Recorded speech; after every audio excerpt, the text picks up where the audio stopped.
มีหมู่บ้านแห่งหนึ่งที่อยู่เขตเมืองทุรคมแขวงเวียงจันทน์สปปลาวที่มีฉายาว่าหมู่บ้านที่อุดมสมบูรณ์ไปด้วยป่าไม้และก็แม่น้ำพอเมื่อเข้าไปแล้วจะพบกับแม่น้ำภูเขาที่อ้อมรอบที่เต็มไปด้วยธรรมชาติที่งามแสนงามอีกจุดเด่นที่ชวนให้เฮาไปนั่นก็คือสถานที่แห่งนี้มีความสงบปลอดภัยสถานที่แห่งนี้นั่นก็คือบ้านนาว่าเมืองทุรคมแขวงเวียงจันทน์สปปลาวทุกคนสบายดีเนาะมื้อนี้ก็มาพบกับข่อยคือเก่าเนาะมื้อนี้ก็บ่มีหยังหลายเนาะมื้อนี้ก็มาหาแท็กเนาะแท็กก็เป็นพ่อค้าขายกาแฟคนหนึงที่ว่ามีดีกรีหน้าตาดีเนาะก็รถต่ำมีความสวรรค์มีความเก่งมีความสวรรค์ โคตรรั่วพาไปรั่วไปเนาะอันนี้ก็เป็นเมนูกาแฟของเพิ่นเนาะเพิ่นขายแท็กกาแฟรสขาวเด้อดีกรีสายรอสายงามที่มีความสามารถหลากหลายระดับเซียนไประดับเทพผู้นึงไปอันนี้ก็มื้อนี้ก็บ่มีหยังหลายเนาะมากับเพิ่นสิไปออกทริปกับเพิ่น2คนโคตรรั่วตอนนี้พาไปรั่วไปค่อยก็มาเกี่ยมอุปกรณ์ก็บ่ได้มีหยังหลายเนาะมีแต่คันเบ็ดแล้วก็เนื้อเล็กๆน้อยๆไปมาที่เขาจะไปก็คือน้ำปอดเนาะเป็นหมายหนึ่งที่ว่าเป็นหมายมหาชนของหลายๆคนนักตกปลาและก็สายซิลทั้งหลายที่ไปเที่ยวกันเนาะก่อนอื่นที่จะเดินทางกันมาแวะใส่น้ำมันเนาะเต็มถังเพราะว่าสถานที่ที่เราจะไปก็คือน้ำปอดเนาะระยะการเดินทางกับประมาณ 40-50 โลเนาะโดยประมาณเนาะเดาเอาเพราะว่าค่อยมัวขี่มาก็แวะเติมน้ำเติมในทั้งคนทั้งรถให้มีพลังสู่ต่อเนาะก็ซัดเข้าไปเลยเต็มป่องคนละป่องนะยัดเข้าไปเต็มที่เลยตอนนี้แบบโคตรฟินเลยมันเย็นเลยมันอากาศร้อนหนทางไปก็โธ่เบิ่งตะแขนเสื้อคอยก็ฮู้แล้วว่าโหดสำไหนระดับเซียนไประดับเทพไปเนาะสิไปธรรมดาก็ไปบ่ได้คนปกติเขาบ่ไปกันเนาะเพราะว่านอนอยู่บ้านก็โคตรมีความสุขละ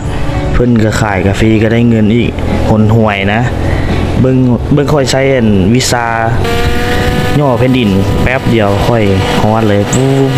แป๊บเดียวเห็นบ่ฮอดทางเข้าเลยทุกคนเพราะว่าวีซ่านี่ค่อยรีวิวคลิปเอาเนาะ หนทางเข้ากับขี้ดินคูคะหนทางแดงเนาะแต่ว่าใจมากเด้ทุกคนใจมากในการได้ไปซั่นซะป่าบ่ได้ก็บ่เป็นหยังแต่ขอได้ไปจากนั้นก็มาฮอดทางขึ้นน้ำปอดเนาะที่ว่าวิวโคตรสวยโคตรงามเลยทุกคนเอ้ยเบิ่งเด้อน้ำมันแห้งลงแล้วมันมีหญ้าเขียวๆอยู่กองนะคนที่ไปมากอะวัยรุ่นนุ่มสาวก็มาจีบกันอยู่นี่แหละพ่อแม่ใครก็มานำเอาอยู่นี่แหละทุกคนเขตนี้นะบ่เห็นลูกเห็นหลานไปแล่งงัวแล่งควายเฮ็ดให้เฮ็ดนาแล้วมานำเอารถอยู่นี่แหละเพราะว่าค่อยเห็นหลายคนเลยมานั่งจูจีกันเด็กน้อยบักหลาย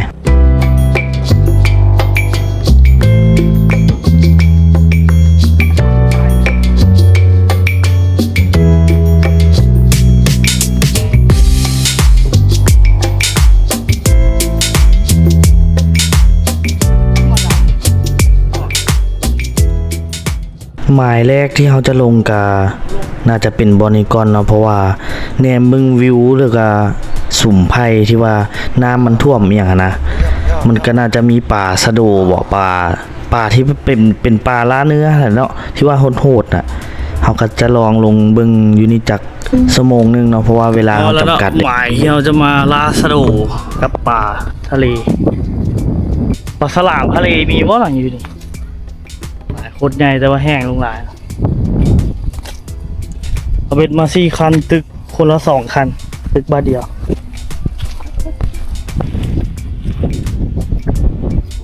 มาครับเทปตีตัวใหญ่มันจึงได้ตัวใหญ่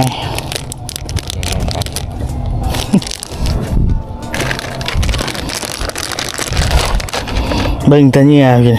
ให้ก็ป่าอีก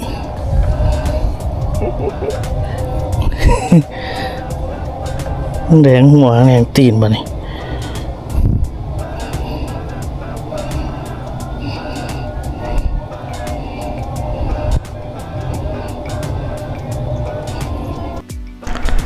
เหยื่อที่เอาใช้นี่ก็เป็นเขาเอิ้นว่า เหยื่อแมงสาบเนาะเป็นอย่างนะแล้วก็เบ็ดที่แถมมากับเหยื่องบซื้อนี่เหยื่อกับดวงเบ็ดนี่ก็เท่าไหร่วะจื้อบ่ได้85,000จื้อได้ละงบประมาณทั้งหมดที่เฮามาจากนครหลวงเวียงจันทน์รวมทั้งหมดที่มาฮอดอ่างน้ำปอนนี่ใช้งบประมาณอยู่ประมาณ1ตื้อกีบเนาะทุกคนเนาะน้ำบุบ้านมือแล้ววะ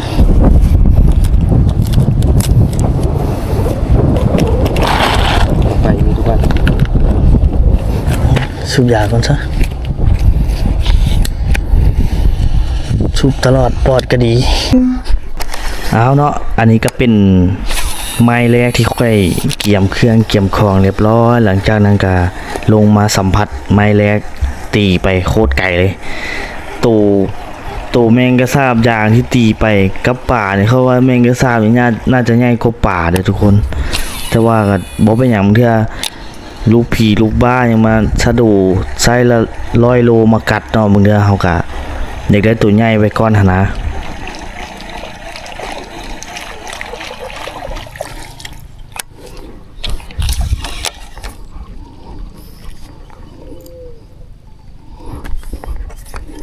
เป็นตะมีขนาดอยู่นี่เนาะ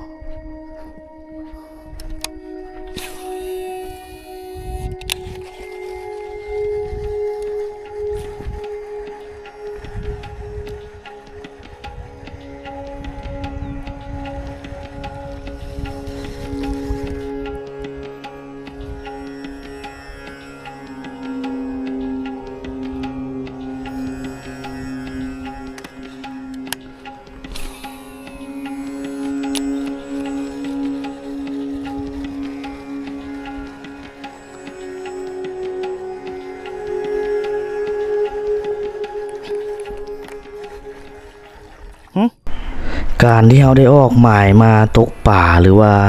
ออกมาสู่ธรรมชาติแบบนี้เนาะมันก็จะเป็นสิ่งหนึ่งที่ว่าหิวจิตใจของคนคนหนึ่งเนาะที่ว่าเมื่อยจากเวียกงานเมื่อยจากการกดดันทุกๆสิ่งทุกๆอย่างในตัวเมืองเนาะเขาออกมาเจอธรรมชาติได้มาเจอแม่น้ำได้มาเบิ่งป่าที่มันลอยหรือว่ามันบอนมันก็มีความสุขสำหรับคนบางคนเนาะที่ว่ามักมาแบบนี้มักผจญภัยมักการเมื่อยการล่าเนาะบางเทื่อเฮามามันก็จะฝึกสมาธิเฮาเนาะเพราะว่ามันเฮ็ดให้เฮาแบบรู้สึกอดทน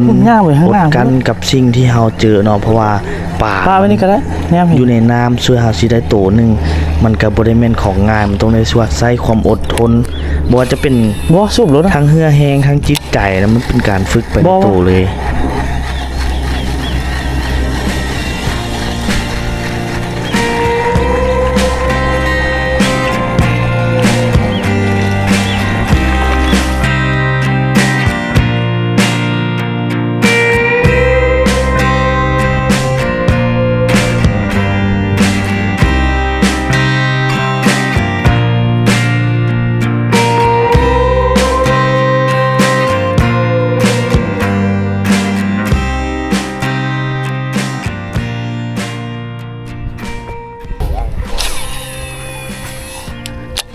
มือโป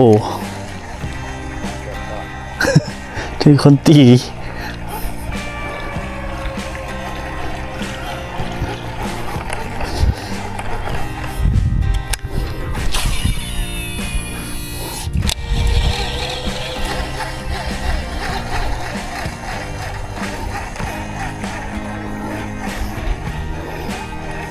เหงื่อจนเพตีดุลาย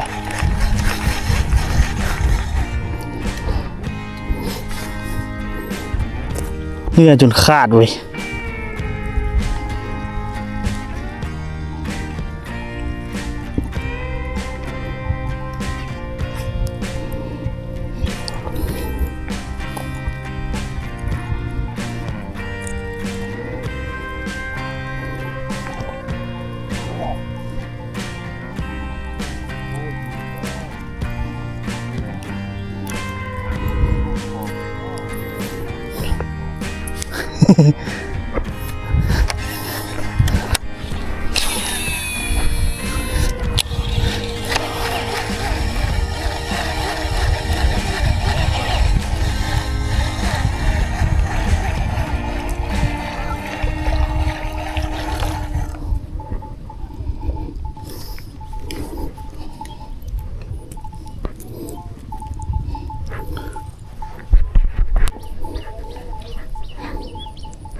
ทุกคน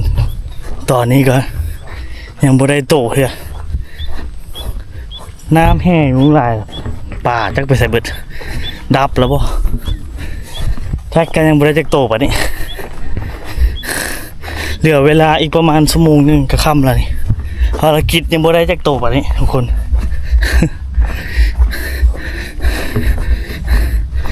คนตีมองบักหลายโอ้แล้วเป็นอะไรพุ่น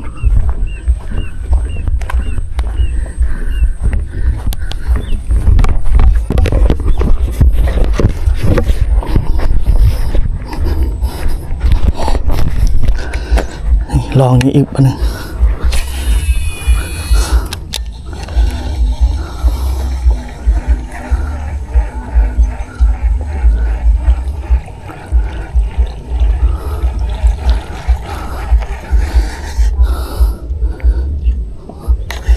ตีมองหลายเด้อตีเย็นขี้มองละกลางมองเราอ่ะมันทุบน้ำนะ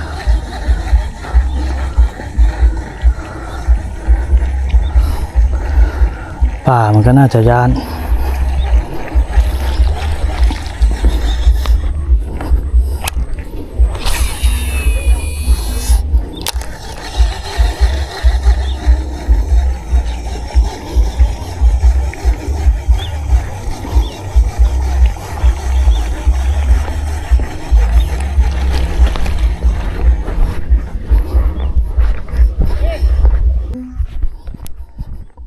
ทุกคนเมื่อกี้นี่มันไล่สวบป่าน้อยอยู่นี่บนตื่นๆนี่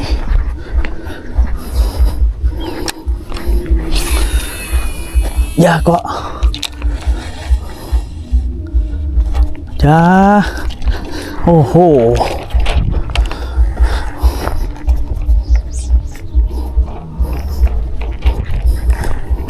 โอ้ขาคักค่อยถามแท้ทุกคนป่าอยู่มาน้ำป๊อดนี่มันไผเมาไปเบิดเชี่ยเอ้ยเลาะเบิดมือบ่ได้จักโตป่าตัวเดียวก็บ่เห็นมันไผเอาเบิดมาบอกค่อยเด้อพวกเจ้ามันไผเอาเบิด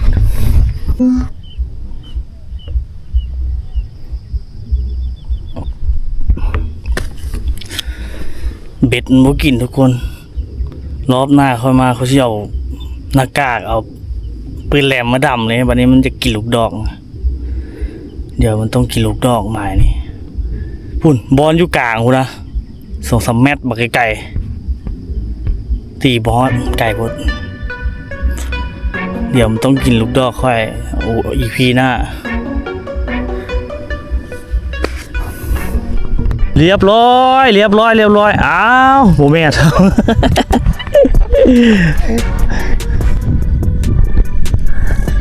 เบิ้งเมื่อมีเบ็ดเขาวะ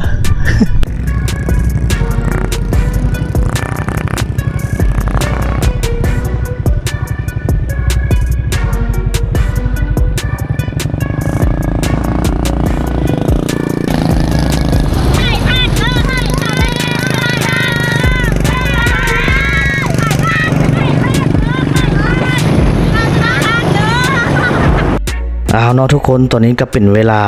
18:30เนาะตอนนี้ก็สิได้กลับแล้วนะเพราะว่ามาจากเวียงจันทน์เชื่อสิกลับฮอดเวียงก็ค่ำเติบอันนี้ก็ทุกคนฝากกดไลค์กดใจกดติดตามกดกระดิ่งให้เด้อทุกคนเด้อช่วยซัพพอร์ตให้ในกดละวา